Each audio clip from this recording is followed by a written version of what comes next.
बड़ी खबर, 2 लाख से ज्यादा वोटों से डिंपल यादव ने जीत हासिल कर ली है। बीजेपी के जयवीर सिंह हार गए हैं चुनाव। मैनपुरी से बड़ी खबर, मौजूदा सांसद ही डिंपल यादव और फिर चुनाव मैदान में भी उतरी थी। 2 लाख से ज्यादा वोटों के अंतर से जीत, एक बड़ी जीत उन्होंने दर्ज की है। पिछला उपचुनाव उन्होंने जीता था मैनपुरी में और फिर यहां से चुनाव मैदान में थी, एक बार फिर जीत हासिल की है और 2 लाख से ज्यादा वोटों के अंतर से जीत हासिल हुई है। यानी कि समाजवादी पार्टी के पास इस बार खुश होने के बहुत सारे मौके हैं, खासकर उत्तर प्रदेश में। फखरुल हसन साहब हमारे साथ मौजूद हैं, उनके पास चले, उनके जश्न में शामिल हुए। उससे पहले वीरेंद्र चौधरी जी आपके पास आते हैं। अगर समाजवादी पार्टी और कांग्रेस का गठबंधन यूपी में इस तरह से करिश्मा कर रहा है, तो वो करिश्मा बाकी जगहों पर क्या आपको देखने को मिली? बात अगर हम बिहार की कर लें, बात अगर हम किसी और प्रदेश की कर लें, बिहार में तेजस्वी ने जरूर डेंट किया, लेकिन बहुत ज्यादा नहीं। देखिए, बिहार में वही मेरा भी सवाल था जब आपके एक प्रवक्ता थे, उनसे मैं कर रहा था आपसे माध्यम से, कि बिहार में उसका असर बहुत ज़्यादा नहीं पड़ा। हाँ, ये सही है कि पिछली बार 40 में से 39 सीटें एनडीए को मिला था। और खास बात ये बताएं कि किशनगंज जो कांग्रेस को मिला था, अब की बार वो जेडीयू को मिल रहा है।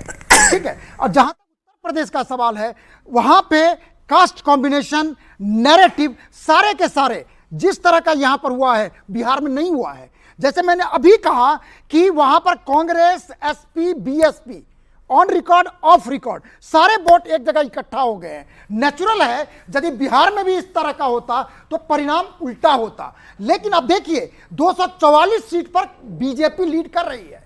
यदि आप सिर्फ 30 सीट जो यूपी में लूज कर रही है वो आप जोड़ दीजिए, तो निश्चित रूप से बीजेपी का भी बल्ले बल्ले होता दिखाई देता। लेकिन ऐसा नहीं हो रहा है। लेकिन बात यहीं पर नहीं रुकी है। राजस्थान में भी बीजेपी को 10 सीटों का नुकसान हुआ है। उसके बाद महाराष्ट्र में, जहां पर बीजेपी शिवसेना को 2019 में 41 सीटें मिली थी, अब की बार उनको सिर्फ 18-19 मिल रहा है। लेकिन स्टेट टू स्टेट मामला अलग दिखाई दे रहा है। बिल्कुल। और फखरुल हसन जी हमारे साथ लगातार जुड़े हैं, समाजवादी पार्टी के प्रवक्ता। फखरुल हसन जी, समाजवादी पार्टी और अखिलेश यादव एक तरह से गेम चेंजर साबित हुए। ना सिर्फ आपने एक बड़ी जीत उत्तर प्रदेश में दर्ज की है, बल्कि उसके साथ साथ ये भी कहा जा रहा है कि कांग्रेस, जिसको कहते थे कि उसका ग्राउंड पर कोई संगठन नहीं है, सफाई कार्यकर्ताओं ने, मतलब आप लोगों का जो टीम वर्क रहा, कांग्रेस और समाजवादी पार्टी साथ आकर, पूर्व में भी आपने एक्सपेरिमेंट किया था ये, लेकिन वो सफल नहीं रहा। लेकिन इस बार आप नतीजों की ओर है। हम पूछते रहे आपसे कि क्या रणनीति है, बताइए एनडीए से कैसे टक्कर लेंगे, और आप कहते रहे कि अपनी रणनीति हम आपको क्यों बताएं। आज तो बता दीजिए क्या रणनीति। देखिए आस्था जी, रणनीति वही है, पीडीए। हमने बार बार इस बात को कहा कि हम पीडीए रणनीति पे घोसी का विधानसभा चुनाव जीते हैं, और भारतीय जनता पार्टी उस बात को नकारती रही कि पिछड़े उनके साथ है। समाजवादी पार्टी ने 34 पिछड़े ओबीसी जातियों के वो प्रत्याशियों को मैदान में उतारा जो गैर यादव ओबीसी थे। 10 दलितों को हमने टिकट दिया। तो जो समाजवादी पार्टी का टिकट बंटवारा था वो हमारे पीडीए फॉर्मूले पे था। और फिर उत्तर प्रदेश की जनता में सरकार के खिलाफ गुस्सा था। लगातार नौजवानों के पेपर लीक हो रहे थे, नौजवान गाड़ियों में बस के, ठीक है, इसी पर रिएक्शन आलोक वर्मा जी का भी ले लेते हैं। आ रहे थे, और जब इसी पर रिएक्शन आलोक वर्मा जी का भी ले लेते हैं। आलोक जी, पीडीए को आप बार बार परिवार डेवलपमेंट पार्टी अलायंस कहते रह गए, लेकिन लगता है कि पीडीए में यूपी की जनता ने, मतदाताओं ने भरोसा दिया। चाहे वो दलित मतदाता हो जो पहले बीएसपी के साथ था, इस बार आपको उम्मीद थी कि आप और ज्यादा सेंधमारी करेंगे, लेकिन वो बीएसपी को न मिल करके वो गए सपा और कांग्रेस के पास। वैसे ही गैर यादव ओबीसी वो भी छिटक गए आपके पास से, ऐसा लग रहा है।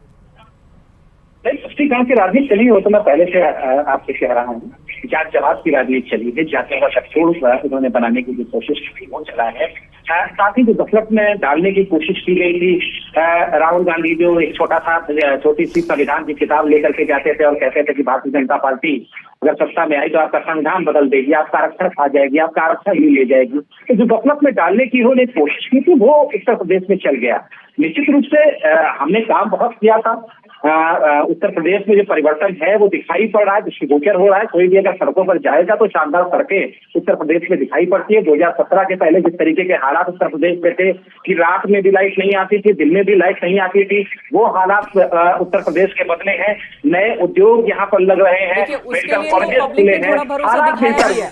लेकिन उत्तर प्रदेश में उत्तर प्रदेश में 2022 में भी तस्वीर बदली थी अगर वोट परसेंटेज के लिहाज से कहें, और उस वक्त समाजवादी पार्टी के समर्थन में बहुत सारे लोग गए थे, वोट उनको अच्छा खासा मिला था। वो अलग बात है कि विधानसभा में वो जीते नहीं, सरकार आपकी बनी।